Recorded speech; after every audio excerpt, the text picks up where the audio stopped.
Hello, my name is Zabalus, and this is Planescape Torment. And I was in the public sensorium, so it's time to exit here and go to the private one. This was very good for the XP, so I expected it to be even better there.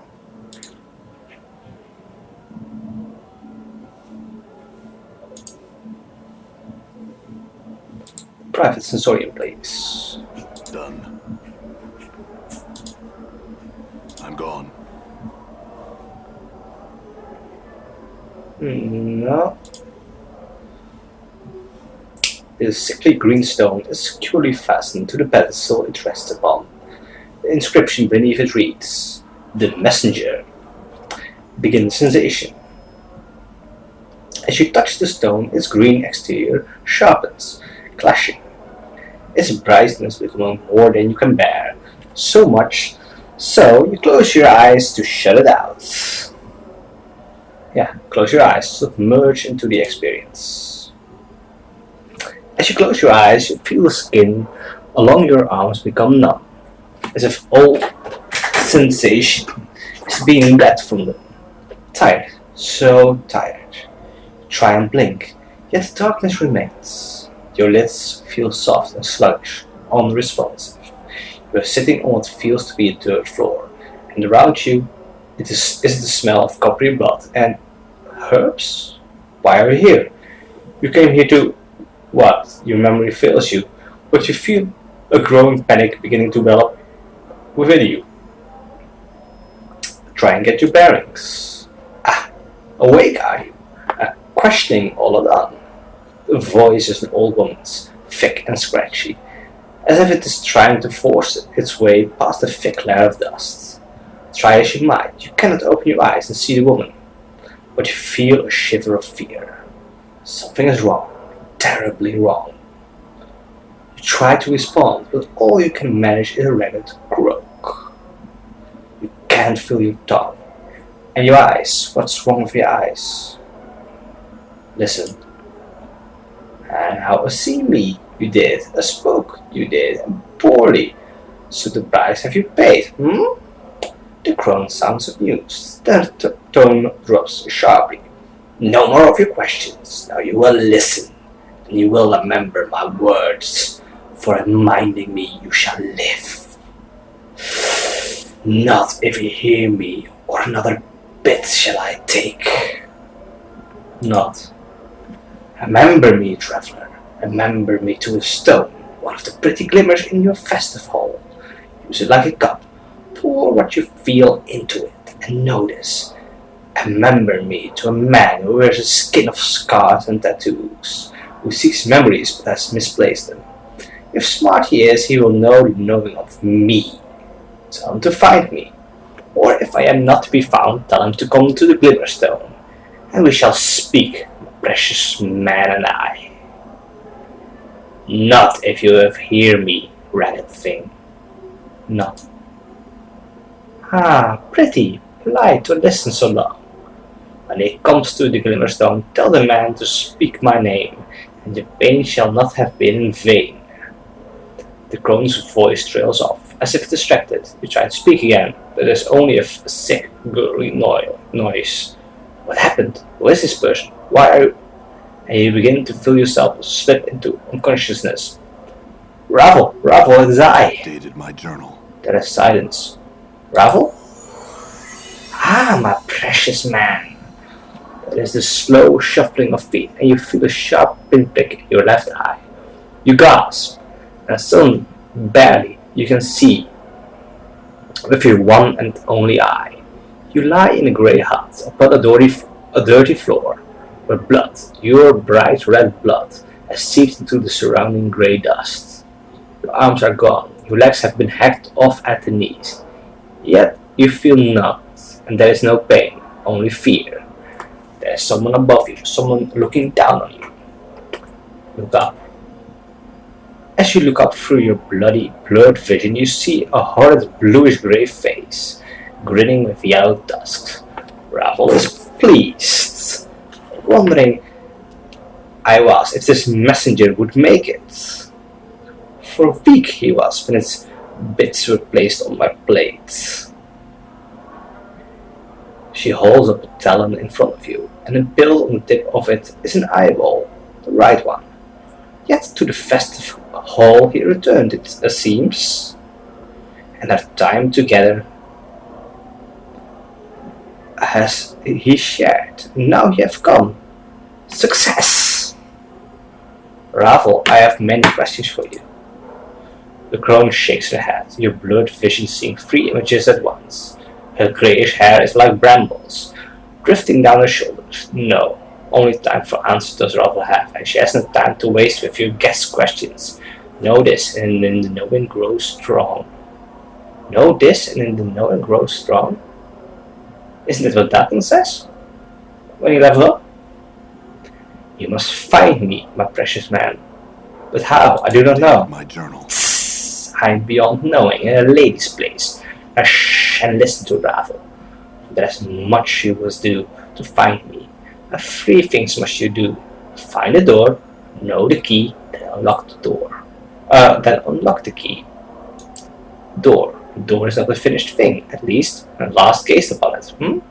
But in the passing of time, perhaps now well wrought it is. Go to the place of forges and steel. Perhaps there you will find the door that takes one to me. What is the key you speak of? To know of the key, speak to one of the knowing ones. Many there are in the festive hall, many. There's only one there who knows the know of what the key is that you need, loosing his tongue, and many secrets shall spill forth. When you say unlock the key, what do you mean?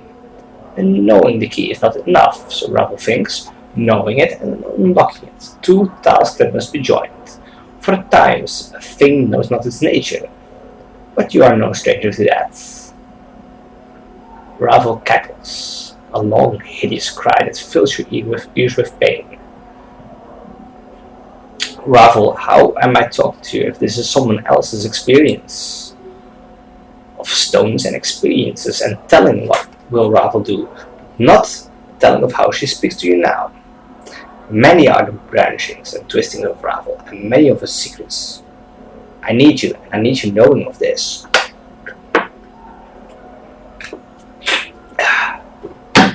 It's really hot the past few days here, so I really have to keep drinking. You will hear that in the video. Sorry about that. What door you speak of? I've asked all of those, so farewell, Ravel. Return, I will give what help I can. Ravel gives a final smile, a horrible yellow fanged grin. A blackish tongue darts from her lips and lingers at the edge, teasing. But in the end, only one question remains. What do you mean, Ravel? Only one question this I ask. What can change the nature of a man? And that is the central question of this game. What can change the nature of a man? Interesting, isn't it?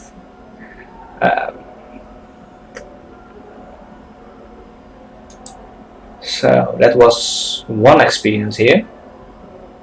Quell, hey, you have a name. This older man is chewing on something, muttering softly to himself. After a moment there is a crack as he crunches down on the object in his mouth, then swallows it. His bushy, brassy white eyebrows furrow for a moment, rise and then furrow again. Greetings. Or, in my case, hello. Without so much as looking at you, the man reaches into his tunic, pulls out a puce-colored ball, regards it curiously for a moment, then pops it into his mouth. I said greetings. The man frowns and waves you away, then nods to himself thoughtfully as he savors the flavor of whatever he's put into his mouth. I've got questions. The man smirks, bites his thumb at you, then abruptly pauses. His cheeks swell, and with a violent gag, he spits up a large black fly, which begins to buzz around the chamber. Melarosian candies be damned. What? I had questions. You always traipse about molesting puissant mages with your ignorant prattle, babbling, blabbering, chittering, chattering.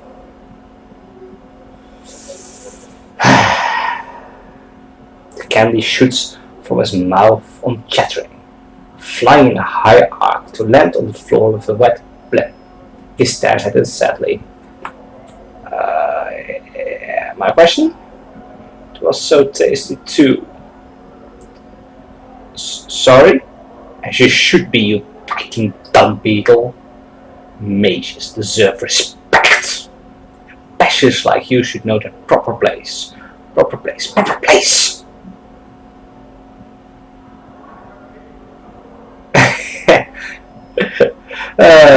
Calm down or snatch up the mage's candy and eat it. Yeah. Let's do that.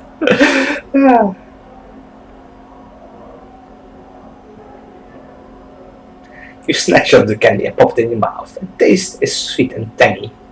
The mage's jaw drops. My delectable scrumptious utopian fruit candy. That was good. Can I have another? Another one? Another one? Of all the raw, blistering nerve that makes you think you deserve another candy, you unnecessarily chose dollars. I don't deserve one. I want one. Let's have it. How dare you so ungraciously demand candy of me as if it were some divine right granted to you by the greatest of powers. Shall you just kneel to this whim of yours, O great one? Pass my treasured candies on to your stigmatized sacredness. I don't anoint them with precious oils, have them blessed first. No, no, no, I think not. Come on, just give me one. I'll give you nothing, and you'll like it. He plops candy in his mouth for emphasis. So good. He swirls it in his mouth, his eyes closed as if he were wrapped with ecstasy. So delicious. I want one and you'll give it to me. Now let's have it.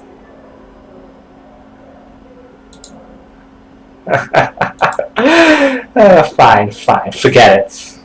I shall have forgotten this, you scabrous rug-brained rat. Now farewell, but I had questions. I care not, you yeasty beef-witted pig nut. Now off with you. Do not return without being prepared to show the proper respect. Combine tribute, a gift. Candies or chocolate would be nice, but nothing common, mind you. Bring something exotic. Now be gone. Wait, I've got this imported chocolate. I could give it to you as a gift. Oh? Very kind of you, very gentlemanly. May I see? Show him the chocolate quasit. Oh, quite rare these are, and most delectable. He bites off a large piece and tucks what's left into his tunic. I have questions, still. Who told you to bother me with inane questions? Come now, what is that you wish to bother me with? Or be gone. Who are you? I am Quell. And don't bother to introduce yourself. You must be the most insolent, annoying pesticide of sigil that I've heard so much about. A true pleasure to meet you, and thank the powers it couldn't have waited until you had curled up and died. Thereby spare me the pain of being forced to banter words with you. I would gladly trade my formidable sorcerer's powers for but a minor enchantment that would pierce your thick skull and introduce at least the idea of manners. Formidable sorcerer's powers. Could you teach me? Teach you? Are you even a mage? Yes, I am. Oh, what wonders the multiverse holds for Quell today. Come, let me see your spellbook. Sure. What is this trash? I'll tell you. Done. How do you even pluck the spells from these stained pages? Have you been using this book as a bar towel? So soaked in spirits, glue and blood it is. Do you not care for your spellbook? How can I teach someone who doesn't respect the art? Yeah, why does its appearance matter? Your spellbook's appearance should reflect your respect for the power it holds. The trashy little book of yours is suitable only for the basest of words. True spells should be recorded in rare, precious inks, on sheets of vellum etched with gold leaf. Everything in its proper place, not at all. Proper place, proper place. I see, can you teach me or not? It's obvious I can teach you nothing. I may, however, have some spells you might wish to purchase from me. Would you care to see them? Sure.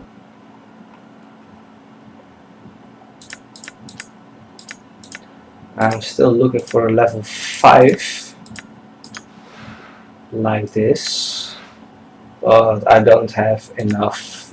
Is this level 6? Level 7, oh those are nice. 9,000? Holy.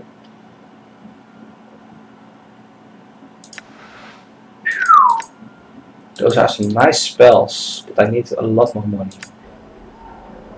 Oh, Quell, I wasn't done with you. Quell, I want to know about the raffle. Questions, Quell. Might I have some candy? Would you sell candy?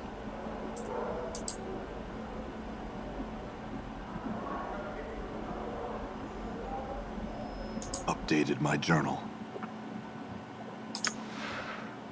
Bless. Protection from evil. Call lightning. Huh. These are actually interesting. Not going to. I don't have a lot of money, so I'm not going to buy them. Well, stop moving. Carl, get over here. Yeah, what do you know of Ravel Puzzlewell? At the mention of her name, he swallows the candy he's sucking on with a loud gulp, wincing in pain. What to tell? Why tell at all? Such things, such tales are best left in dusty books and in the attics of old men's minds. Evil, evil! Such a name, and such dark tales swarm about it like flies on a corpse. Just the same, I need you to tell me. He rolls his eyes, plopping another candy into his mouth. She's a night hag, my boy, who came to Sigil. All evil and kickle she was, alive with her shadow magic, ready to butt heads with the Lady of Pain. Barmy old hag, only succeeding in getting herself mazed. She's likely dead by now. Shadow magic? Yes. Ravel dabbled, no, not dabbled, but excelled in all schools of magic. She knew shadow magics of illusion and shadow substance, shadows, residues of dead things. How might I find her? How might you what?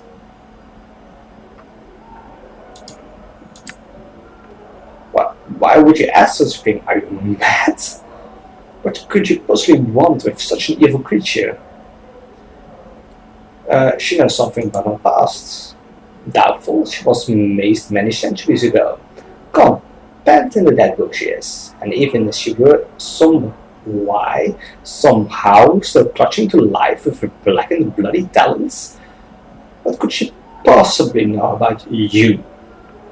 If she wasn't the spitting image of cackling evil, that is, I was even willing to help you. I'll just have to hope she's alive and will help me. By Lashy's 6 teeth and a swollen tummy, what a flickering candle of hope, hurled into the howling winds of pandemonium that is. Flicker, flicker, whoosh, whoosh. Don't be any more the fool than you need to be. I must still seek her out, whether she's dead or alive. So if she's dead, as she most likely is, then what's your plan? Why, may I ask? You have everything all figured out, do you? Quell is just blowing words out of his spits. Nonsense, nothing. What do you plan to do if she's in the dead book, huh? figure something out. My, that's the best plan I've ever heard. Pure, blinding white genius of an idea. No idea how to get into the maze, no idea how to get out, no idea what to do if she's dead, certainly no idea what to do if she's alive. I might as well be talking to Lemure.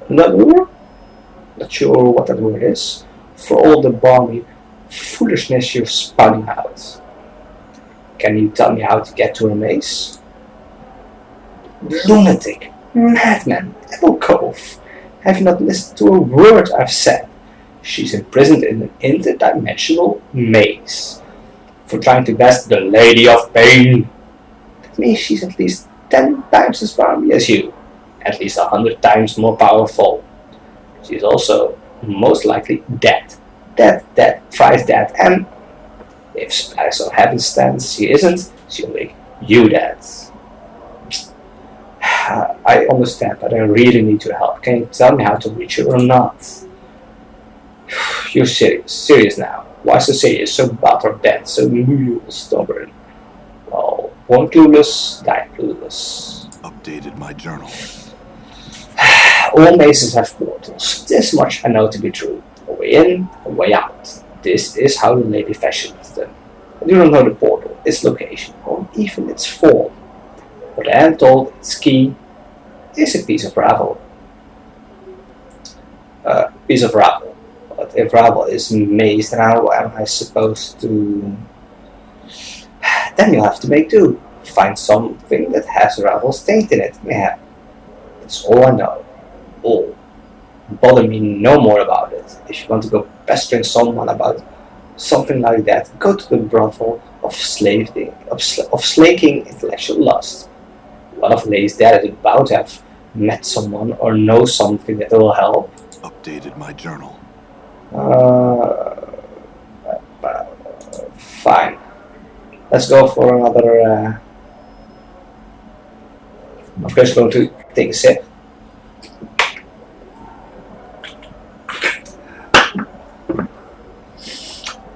Drinking sparkling water today.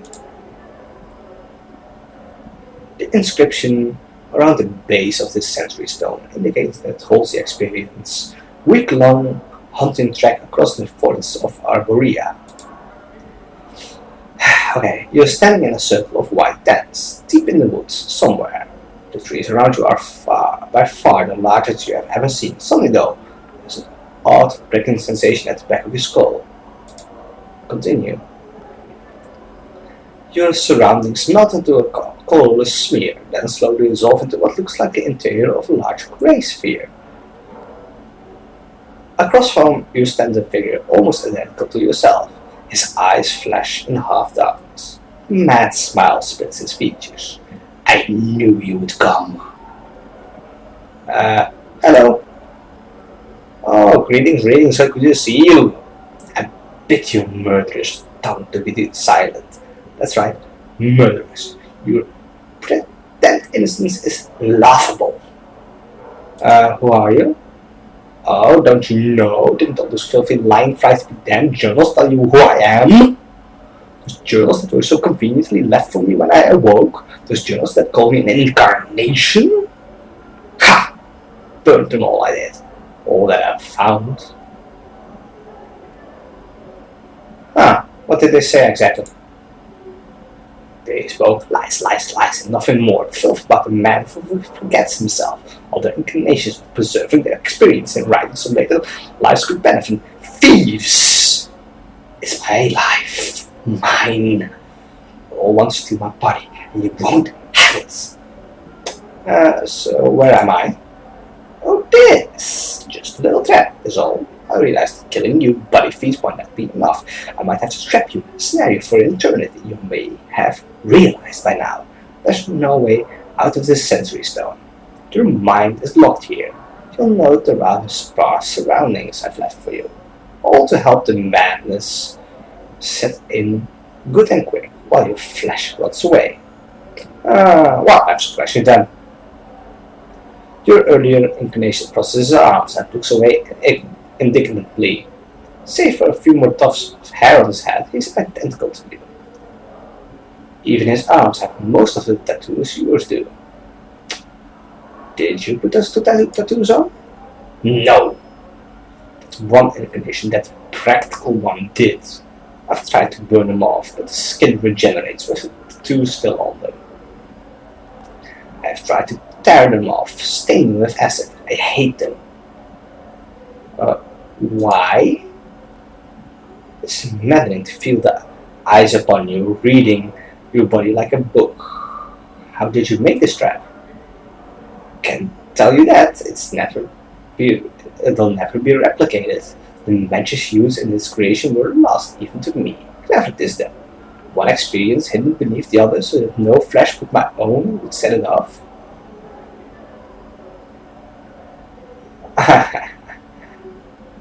So there are actually two sensations in this stone. Yes! That of the Arborean hunting trap and that of this trap. Why? Try and force your way into the other sensation through sheer willpower. What are you doing? Stop that! Continue to force your way into the other sensation. You at last push yourself into the surface experience. The Arborean hunt and end the sensation before being pulled back into the trap. Huh. Could I try that again? No.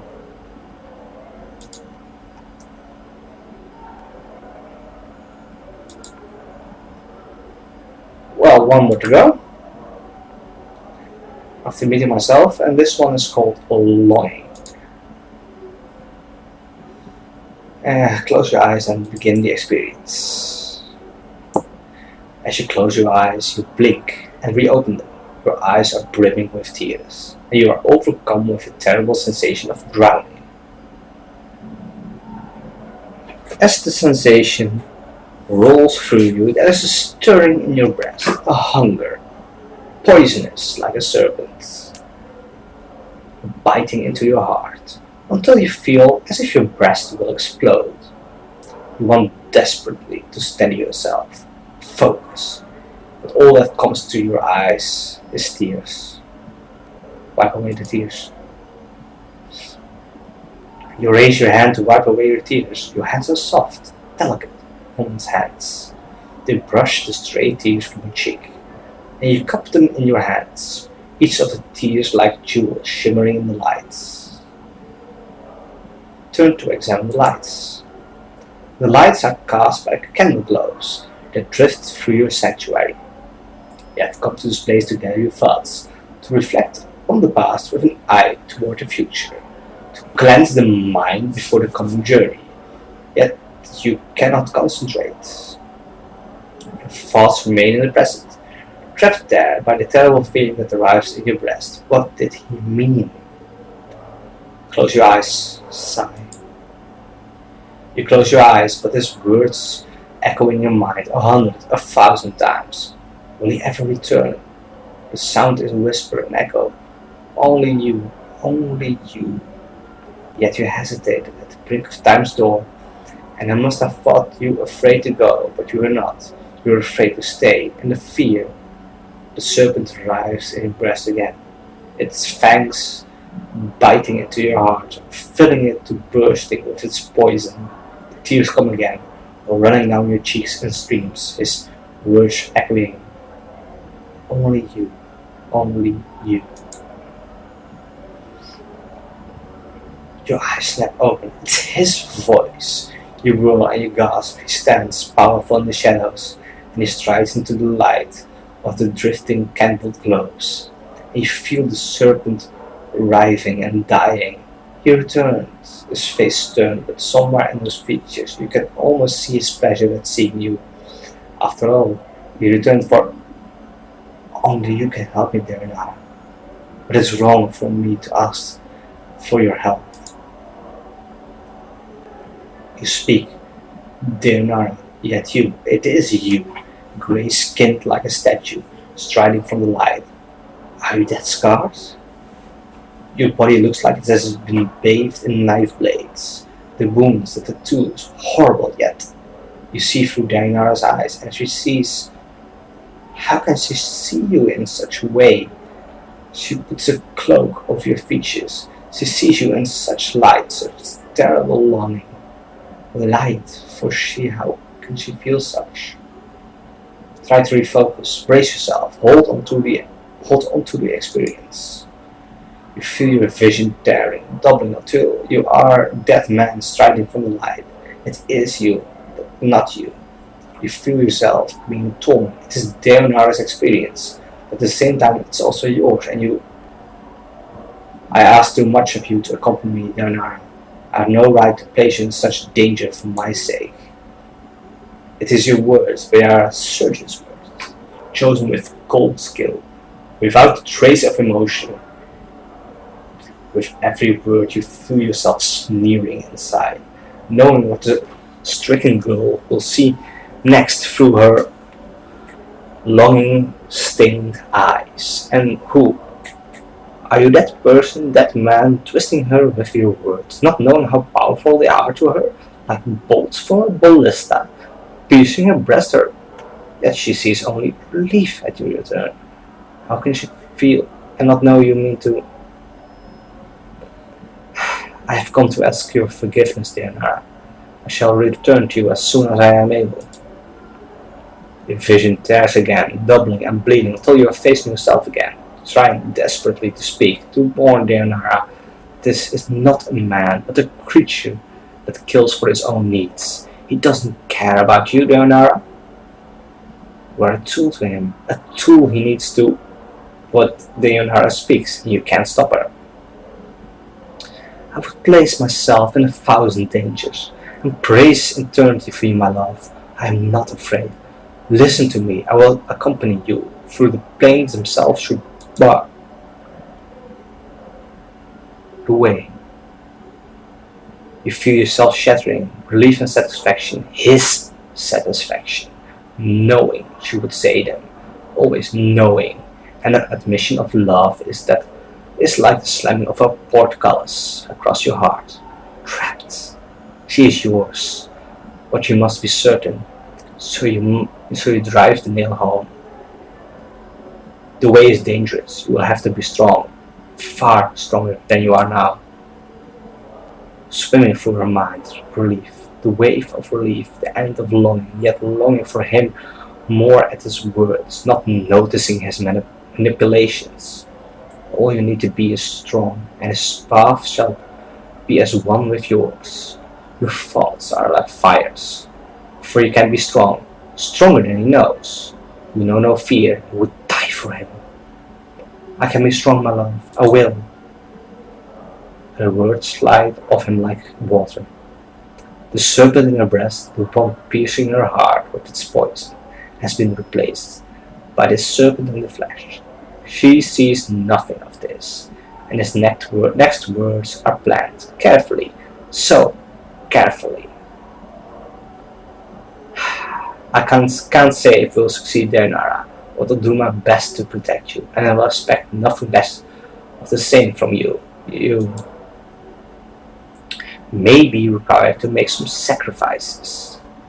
At that final terrible word, you feel yourself being torn apart. He means her harm. He means you harm, for you are her, and he means to hurt her. Yet you need her to be harmed, and you want to scream at her that she's in danger. Run, Diana, for his eyes I'll make all things, and of course, my love, life is sacrifice. This I have learned. You, she, her, you speak the words, and in it you feel yourself dying inside. You are a spectator, and you have watched a woman die. For the words are a death sentence. Yet still she speaks, unheeding, uncaring. I left a legacy in my father's keeping, my love. Ask for the sixth, the third, the K and the S. In it, I bequeath everything to you. It is not much, but with it I left Updated my journal. You, him. A wave of irritation washes over you. You clench your teeth to prevent the irritation from crossing your features. Must she always continue to prattle, even when you do not prompt her? Must she? But no. keep the irritation inside. Only the trace slips out. Come now. I cannot die, Dayanara. There is no need for such foolishness. She's overcome with fear. Fear that revolts you. And that fear wells up inside her. You as you watch him frown, and you hasten to correct him. You must know the reasons and know the wisdom behind them. So he's impressed with your planning. Speak before he turns away. I know I often act foolishly, my love, but it's true. You said yourself that you can't forget things if you're badly hurt. There are things in the legacy that would help you remember should you forget yourself. Updated my journal. You coldly regard her through your eyes, tracing your gaze along her furrowed brow, wrinkled with worry, desperation. She has acted as you expected. Yet there is something in what she says. Perhaps. Yet I hope nothing in this legacy is of value. I do not want you to leave any things here in some safe that could be of some use on our journey. Her illusion is shattered, just for a moment. You watch, silent, as the emotion falls to the ground, splintering like silvered glass of some use. Such a casual statement, yet even Dayanara sees, and you hope, just for a moment, you hope that she sees him for what he is, the serpent. And your hope dies, as in Dayanara's eyes. The emotion is rebuilt, the slivers being drawn from the ground, the illusion rebuilt, but a slight sliver of pain remains. He thinks you have done something foolish, yet you did it for him. You must make amends, but how? You must convince him the legacy is unbroken, but it isn't. It's everything. Legacy, my love, it's just a few things to help you remember. The scythe of words fell on Dayanara, so quick, so sharp you cannot follow its arcing path. A legacy? The things you do, Dayanara, such romantic gestures, no matter. No, Dayanara, you have driven him away again, like you did the night before. You feel the serpent stirring again, reborn, curling around your heart. There is the softest of hisses, yet he does not hear. Would you wish to leave a legacy, my love, for yourself, or for anyone you would want to? It might help you remember if you left something for yourself, or for the ones you loved. The word scythe falls again, terrible and swift, yet this time the illusion holds, and the serpent is clothed. The serpent is cunning. It shall not reveal itself until it strikes. A legacy for myself. Not likely. The things I would leave for myself would not be safe in some advocate's office, Dayanara. But enough of this. I must leave. He is leaving. You must make him remain, and the experience swirls around you. Terrible. The spiraling toward the final scene. The question she wants to ask. Don't ask it, Dayanara. Don't ask it. Don't ask it to be silent. Be silent. My love, before you go. His anger, his irritation. What now, girl? What now, you mewling banshee?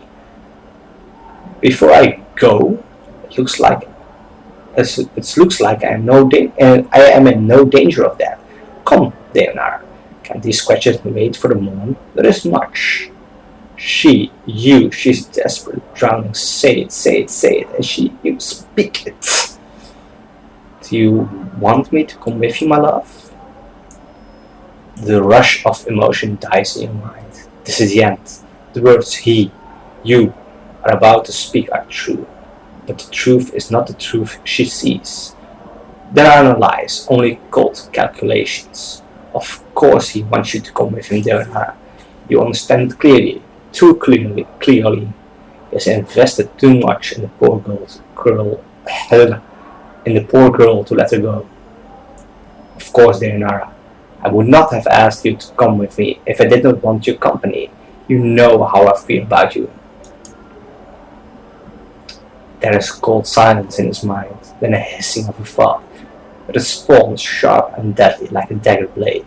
The lie comes swiftly, unburdened by emotions. I love you, Daenar. And you want to scream as you feel a lie wash over her like radiance. It is a shadow of truth, a serpent's kiss, and it means you harm, and she can't see you, want to call you out, but she's crying with joy, even as cry with joy, with frustration, with joy, with despair. The emotion washes over you like you're drowning, and you need to speak. You long to speak, but you cannot, and tear yourself away from the experience.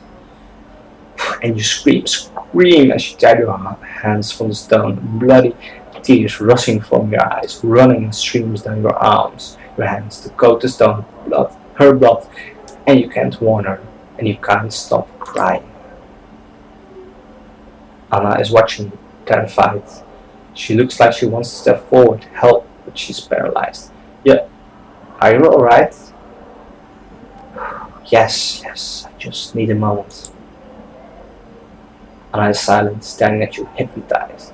Your blood drips upon the floor, each tear splattering into a crimson circle as it strikes the flagstones of the sensorium. What do you see? What do you see in that fiend stone? Longing.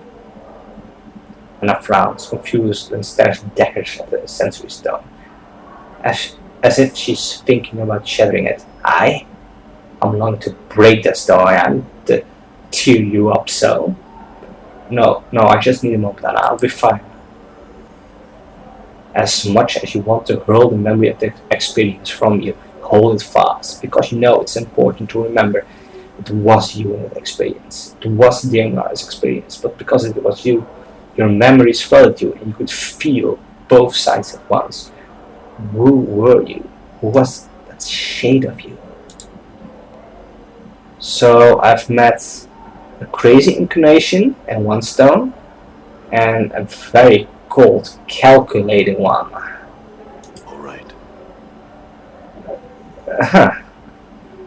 Well, I think I will end this episode on that note after meeting myself and myself. So, thank you for watching. Please subscribe, like, and comment, and I will see you next time for more Planescape Torment.